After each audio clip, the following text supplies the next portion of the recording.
எசாயா 8ஆம் அதிகாரம்.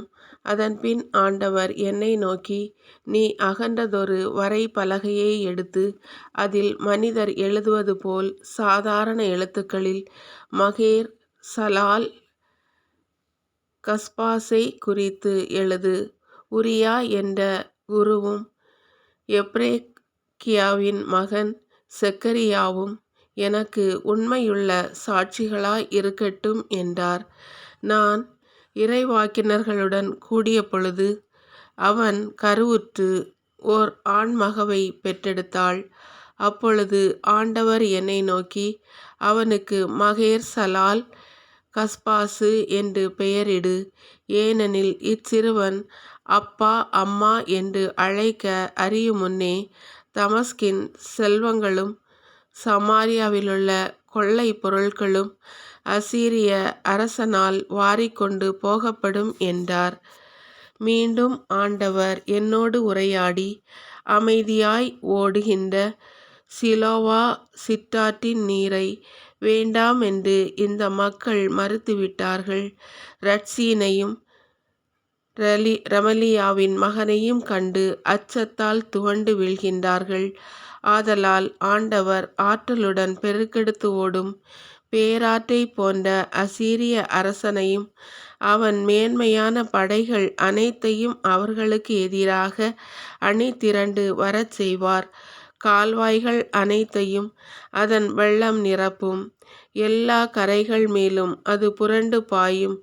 எங்கும் வெள்ளக்காடாய் காட்டாராய் ஓடும். யூதா நாட்டுக்குள் புகுந்து அதன் களத்தை எட்டும். இம்மானுவேலே, அதன் கிளைகள் உன் நாட்டின் பரப்பை எல்லாம் நிரப்பி நிற்கும். மக்களினங்களே, ஒருங்கிணையுங்கள், ஆயினும் நொறுக்கப்படுவீர்கள். தொலை நாட்டிலுள்ள அனைத்து மக்களே, செவி கொடுங்கள். போருக்கென இடையை கட்டி கொள்ளுங்கள், ஆயினும் கலக்கமுறுவீர்கள். போர்க்கோலம் கொள்ளுங்கள், ஆயினும் முறியடிக்கப்படுவீர்கள். ஒன்று கூடி சதித்திட்டம் தீட்டுங்கள், அதுவும் விழலுக்கு இறைத்த நீராகும். கூடி பேசி முடிவெடுங்கள், அதுவும் பயனற்று போகும்.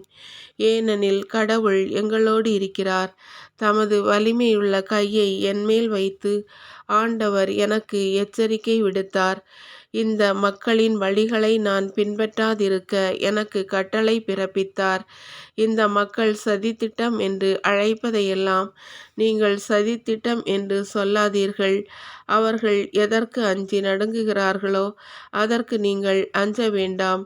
நடுங்கி நிலை குலையவும் வேண்டாம். படைகளின் ஆண்டவர் ஒருவரையே தூயவர் என போற்றுங்கள். அவருக்கே அஞ்சுங்கள். அவர் திருமுன்னேயே நடுங்குங்கள். ஏனெனில் அவரே திருத்தூயகமாய் இருப்பார்.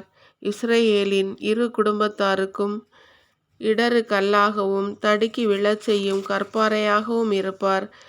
எருசலேமில் குடியிருப்போருக்கு பொறியும் கண்ணியுமாய் இருப்பார். அவர்களில் பலர் தடுமாற்றம் அடைவர், இடறி வீழ்ந்து நொறுக்கப்படுவர், கண்ணியில் சிக்குண்டு பிடிபடுவர். இந்த சான்றுரையை பாதுகாப்பாக கட்டிவை. என் சீடரிடையே இந்த கூற்றை முத்திரையிட்டுவை.